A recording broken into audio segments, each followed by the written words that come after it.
My pizza's topped with extra cheese. Tony, you're topped with extra cheese. You better believe it. Let your soul free. Hello everybody, Johnny Rock here today with Tony Caggiano. We're going to be talking a little bit about what Tony's doing on the record, where he's from, what inspires him, all that fun stuff. So let's start. I grew up in the same town as Johnny, Caldwell, New Jersey. What got me into music for the most part was the metalheads down the block. So I started out at a ripe old age of about 7. The first music I was exposed to and made me really want to pick up a guitar and be a singer were probably Metallica and Anthrax and bands like that. But at the same time, you know, my mom was spinning Love Me Do on the record player when I was home, so I got a little bit of everything from a young age. I remember begging my parents from the time I was very little to just get me a guitar for Christmas and nothing else. That's all I want is just get me a guitar. And I never got one, I guess because I was a 3-sport athlete and that had its own expenses and everything like that. But I actually started playing probably around 2003, 2004. I was in my mid to late 20s. My friends of mine, everyone had the sexy positions, like they were playing guitar or drums, and they needed a bass player. And so I went out and I bought a cheap little Ibanez bass. And the first day I had it, taught myself a couple of songs. So I figured from there I could do it. And we had our little band. I think it was called like the Cleveland Sound Machine or the Hazard County Symphony or something like that. But that was kind of the beginning of my journey. You have any teachers or mentors to thank for your craft? The first teacher I went to was a guy by the name of Sandy Renda. He's a teacher out of Belleville, super experienced 40-year teacher, and he kind of got me up to speed with the language of music. And another guy that I actually play with now by the name of Sean Villeray was also kind of pivotal in teaching me a lot about the nuts and bolts of the guitar. And as far as vocal, I went to a teacher by the name of Janice Rubino from Nutley. And as well as other guys like Mike Angle, who you guys will see on one of these clips, Jack's house. As of right now, I actually kind of, I'm making my living playing acoustic and doing a lot of solo, duo acoustic stuff and singer-songwriter stuff. What inspires you to write music? Pain, love, loss, alcohol, girls a lot. Inspiration's all around us. What gives you the most excitement musically? I think when you get a group of guys who are like-minded, or guys or girls for that matter, that are like-minded, and you can get on stage and just go from head and heart to hand seamlessly, and then the back and forth with the conversation that can happen on stage or in the studio. That's really exciting for me, when just the moments. When you write a song, do you start with the lyrics or do you start with the music? It depends on the song. I find that the material that really strikes me the most kind of just comes out all in one shot. Like you just kind of spew it, and it's like the music and the lyrics are coming through you. Like it's like from another realm or something. So when did we meet? I met Johnny Rock at Ringside Pub, where I was doing an open mic. I was in a house band. Mike Lally is a musician that I grew up with in Caldwell, and I hadn't seen him in a number of years, and he kept on bugging me to come down and do this open mic, and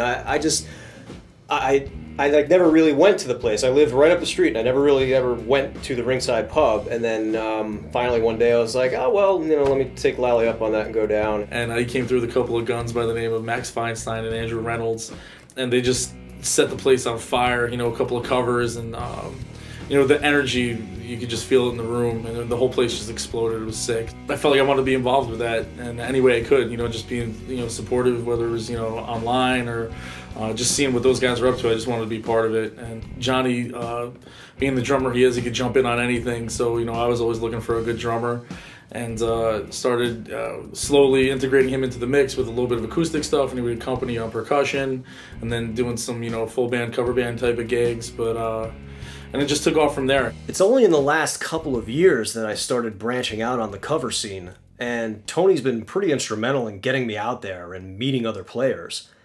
And there's no rehearsal for what we do live.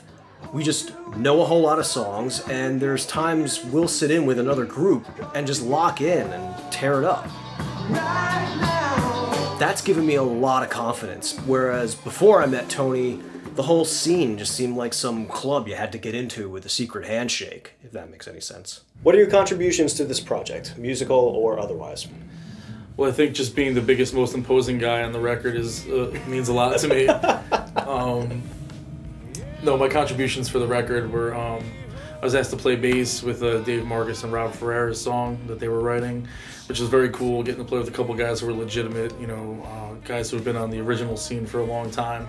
And it's something that's been, you know, calling me for a while, so it was just it was a great opportunity.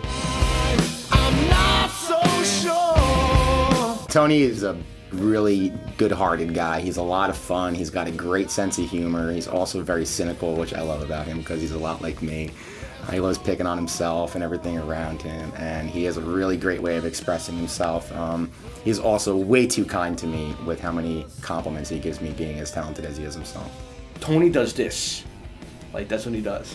No, Tony, man, I met Tony the first time when we walked in here and we were gonna do some music together, and he's a funny guy. But more than that, you know, he just brings this this energy into the room, and it's been a pleasure working with him. And then I also contributed one of my own songs called Voices from Heaven. And for all my days, listen for a voice from heaven. I wrote it, I played bass on the track, played acoustic guitar on the track, and did some vocals. A lot of the vocals. Cassie, all the vocals. Lately, Tony's also been helping me out with the mixing process. If I need an extra set of hands on a mixing board, he's the first guy I call, because he lives right up the street. So what's been the most exciting parts of this project so far?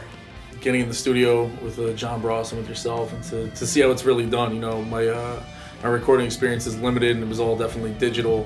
So to get in and to see all this incredible gear, giant spaceship-looking machines that make crazy noises, and you know, vintage stuff, and microphones that are, you know, tailor-made for, well, no, don't use this one because your voice is such a certain frequency, and I'm not necessarily into the science part of it, but to see that aspect was actually really, really exciting for me. We've been working a lot, obviously, on his song Voices from Heaven, but we're also well into recording his first EP right now, and that's shaping up to be an awesome set of songs. Was thinking we could spend some time. He's very versatile, and there's a genuine quality to the way he writes, very honest. Max Feinstein and Andrew Reynolds have played on Tony's EP as well. He's such a solid bass player, really cool dude, really good person, and the bass lines are so ballsy, whether they're simple or complicated, he just, like, is very destructive, you know what I mean? It's cool. Tony, my man. Tony's awesome. Tony is just so solid and reliable, and his bass feel especially, but especially his hustle. I have to give him a lot of credit for what he's been doing for himself lately. He's everywhere. Everybody seems to be getting to know his name in that scene, and it's wonderful to see that happening for someone who deserves it, you know? And he's just the most down-to-earth guy. You know, he's always quick with a compliment for somebody, and, you know, he deserves them too. Are there any local or lesser-known artists that you enjoy? Within the little circle here that started with the Tantrum Room, you know, Dave Marcus's stuff, you know, with the Audio Empire is definitely kind of cool. I've been out to a couple of shows, and those guys rock. I haven't been out to one of Rob Ferrer with the Dead Fish Handshake. I haven't been out to one of their shows yet, but I've been checking them out online, and really cool stuff. And I've gone to see one of your gigs with Precious Roy. And, definitely cool stuff. A lot of local good music, quality music with high caliber musicians just coming out of one little scene. So hopefully we're just going to keep going and take over the world. What upcoming gigs or music of yours would you like to plug? My website is www.tonycaggiano.com. You can see my calendar, you know, current events that are going on. I write a little blurb about everything that is going on. You know, pictures, video, everything is up there.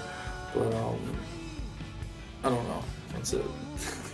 The album is Johnny Rock and Friends for the record. The artist is Tony Caggiano. We'll see you soon. Rock on.